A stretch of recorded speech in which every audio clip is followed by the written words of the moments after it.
లగచర్ల రైతులకు బేడీలు వేసిన రాష్ట్ర ప్రభుత్వ వైఖరిని నిరసిస్తూ బీజేపీ రాష్ట్ర శాఖ పిలుపు మేరకు జిల్లా కేంద్రంలోని కొత్త బస్టాండ్ వద్ద బీజేపీ కిసాన్ మోర్చా ఆధ్వర్యంలో సీఎం రేవంత్ రెడ్డి దిష్టిబొమ్మ దగ్ధం చేయడం జరిగింది. ఈ సందర్భంగా బీజేపీ జిల్లా ప్రధాన కార్యదర్శి నరేందర్ రెడ్డి, కిసాన్ మోర్చా జిల్లా అధ్యక్షుడు భాస్కర్ రెడ్డి మాట్లాడారు. ఉగ్రవాదులను ఉద్యమకారులుగా రైతులను ఉగ్రవాదులా చూడడం కాంగ్రెస్ పార్టీకి కొత్తేమీ కాదని అన్నారు.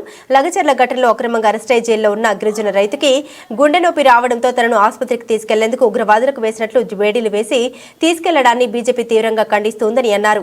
రైతులకు బేడీలు వేయడం సిగ్గుచేటని ఆందోళన వ్యక్తం చేశారు. రేవంత్ రెడ్డి పాలనకి కేసీఆర్ పాలనకి తేడా ఏమీ లేదని అన్నారు. భారతీయ జనతా పార్టీ ఈరోజు ప్రభుత్వ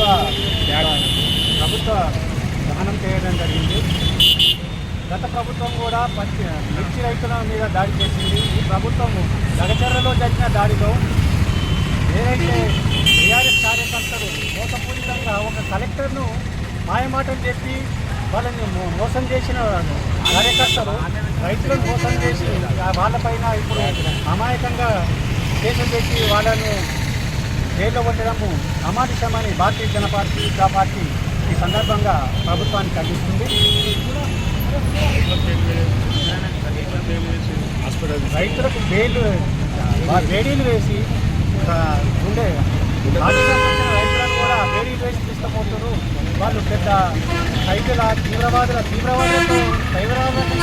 వాళ్ళ మీద చట్టం చూపిస్తున్న ప్రభుత్వానికి మేము నిలదీస్తున్నాము. కిసాన్ మోర్చా తరఫున